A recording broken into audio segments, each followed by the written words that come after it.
So dito tayo ngayon mga kababayan sa Makabayan Block ay pro-Sara na. Hala mga kababayan, kaya pala. Totoo ba ang Makabayan Block pro-Sara na? Eh di ba isa sila na sa nag-file ng impeachment laban kay Sara? Pero bakit ngayon parang nag-iba ng ihip ng hangin? Withdrawin kaya nila yung kanilang complaint? Laban kay Sara? Hala, iba yung akbayan na, iba yung makabayan. Yung akbayan, iba sa makabayan na. Mga kababayan, sino-sino ba yung nasa, Makabayan Block? Diba? Hala ka, Diyos ko, totoo ba to? Kaya pala mga kababayan, ang pinuntirya ngayon ni Sara Duterte ay walang iba kundi si Risa Hontiveros at Akbayan lang. Eh dalawa naman ang nag-file ng impeachment sa kanya, Akbayan at Makabayan. So, bakit hindi niya tinira itong Makabayan Block? No? Bakit lagi na lang ang Akbayan Block? Meron pa akong Bengal cat mga kababayan. Doon ka. Exotic Bengal cat po siya. Makulit. Maingay. Gustong magpabukas ng pinto. Diba? Hala, mga kababayan, totoo ba na bumaliktad na, hindi dyan.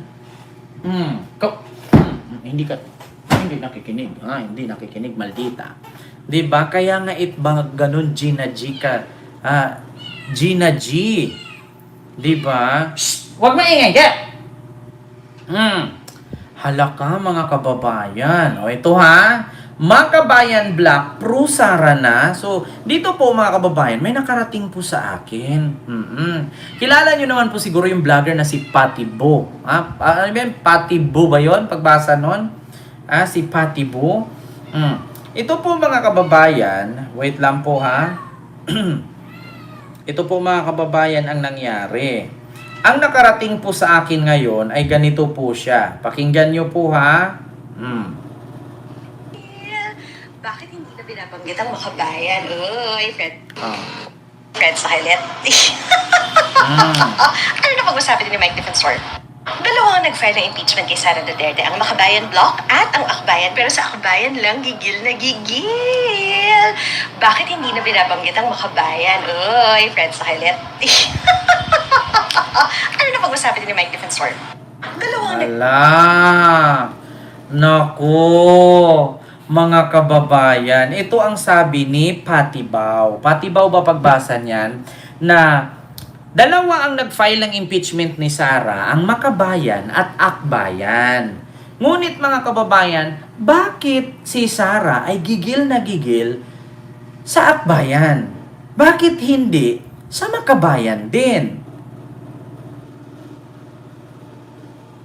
Mga kababayan, Ma'am Lucina, maraming salamat sa yung $20 super sticker. Thank you so much. At bukod dun mga kababayan, may kumakalat pa ngayon na kung saan si Franz Castro, ay kasama na si Mike Defensor. Eto na ha, mga kababayan. Ako, delikado ito. Di ba ang miyembro ng Makabayan, di ba yung kulot ang buhok? Diba? Tapos sino-sino ba? I-search nga natin mga kababayan, miyembro ng Makabayan Block.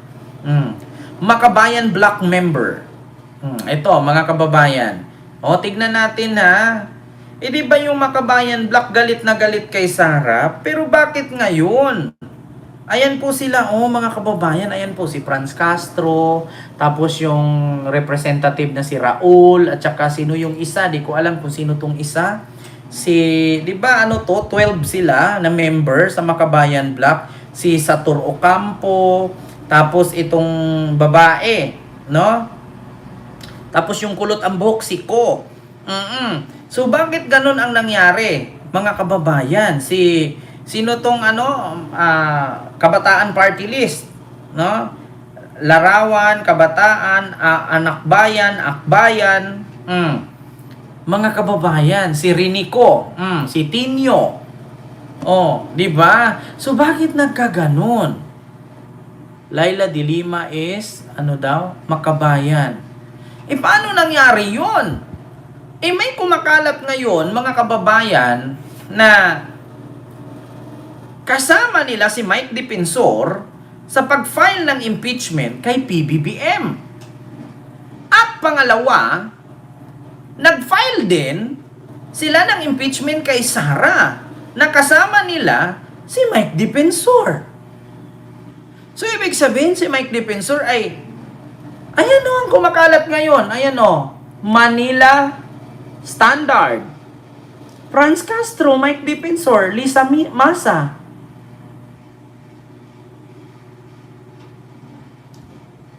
So, paano nangyari yun? Ayan o. Fake news yan, Kent. Hindi po, Ma'am Silpa Glory, hindi siya fake news. Ayan o, kasama nila o. Mike Defensor, Franz Castro, at saka si Luke Espiritu. Paano mangyaring fake news yan, Ma'am Silpa Glory?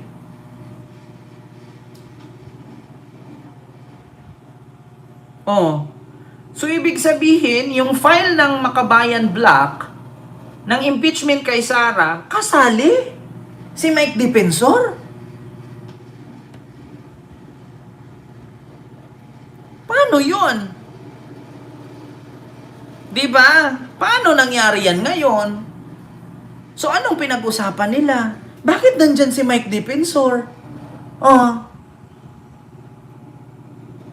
At bakit ang binira lang ni Sara ay ang akbayan? Bakit ang Makabayan hindi?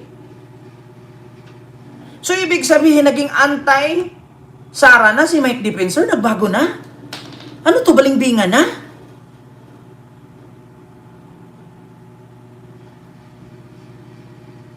So, ano to? Paano nangyari to? Luke Espiritu. Franz Castro. Mike Defensor. So, ibig sabihin si Mike Defensor anti-Duterte na? Or, ang Makabayan Black ay pro-Duterte na? Halaka. Di ba, mga kababayan, hindi ba kayo nagtaka? Bakit ganun? Anong nangyari? Bakit ganyan? Luke Espiritu. Mike Defensor, Franz Castro, Manila Standard. Hindi fake news yan, ha? Manila Standard yan.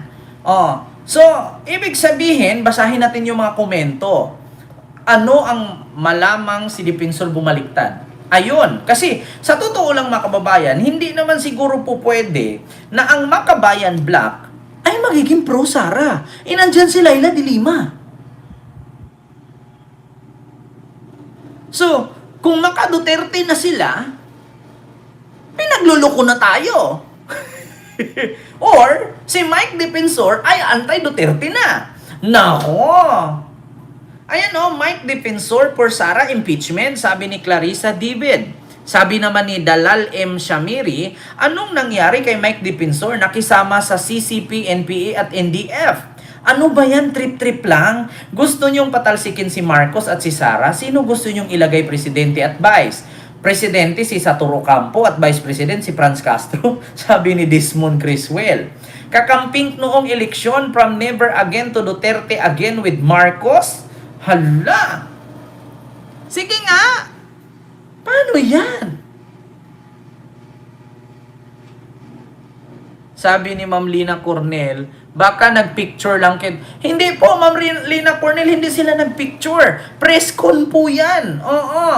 Nagsasalita po sila dyan patungkol sa impeachment. Magkasama sila sa impeachment ni PBBM.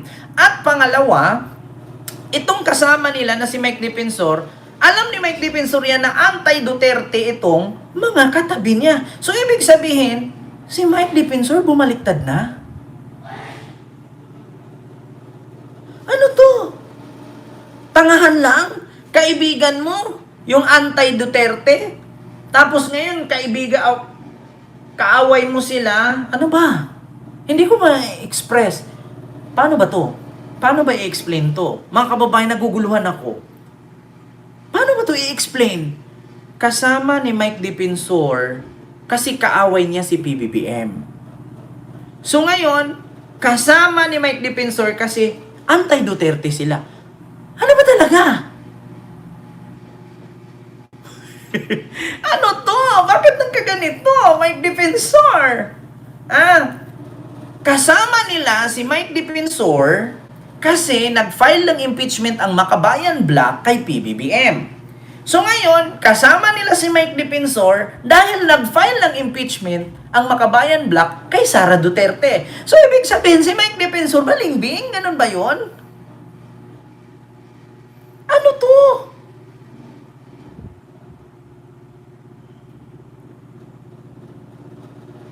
Sino bumaliktad? Saan? Sanib puwersa yan. Paano naging sanib puwersa to, Ma'am ay malay ko? Si Mike Defensor, kalaban niya ni PBBM. Tapos, silang Makabayan Bloc, kalaban ni Sara. Di ba si Mike Defensor, DDS?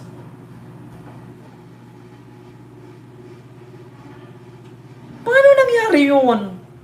Sige nga, paki-explain.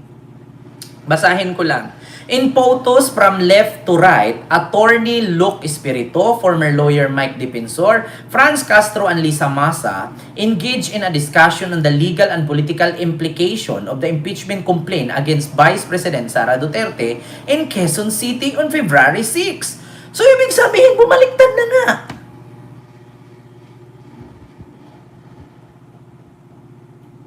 So, ibig sabihin, bumaliktad si Mike Defensor?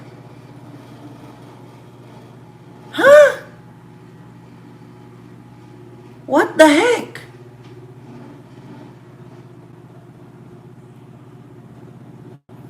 Paano nangyari to? Manila Standard in photos from left to right.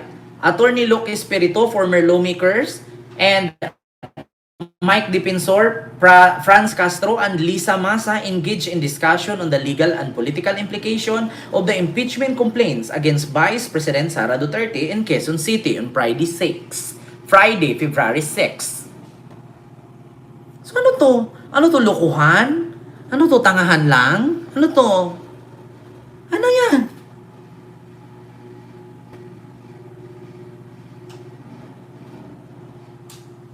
Sige, paano nyo i-explain yan? Kahit kayo, hindi nyo alam paano i-explain yan eh.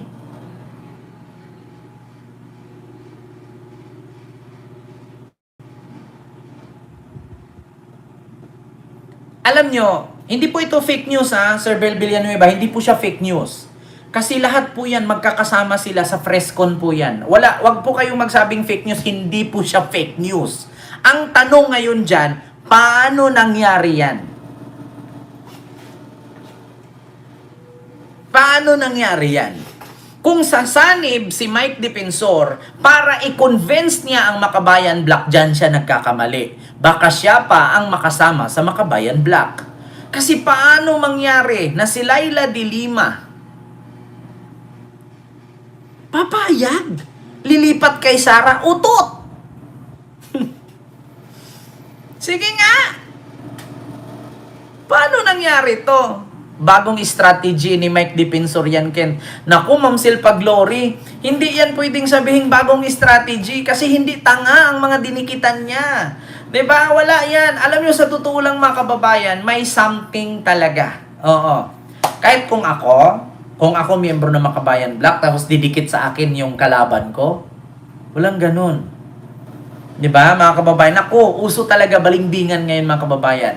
Dalawa lang ang pag-iisipan natin dyan. Either ang Makabayan Bloc magiging pro-Sara or si Mike Defensor magiging anti-Duterte.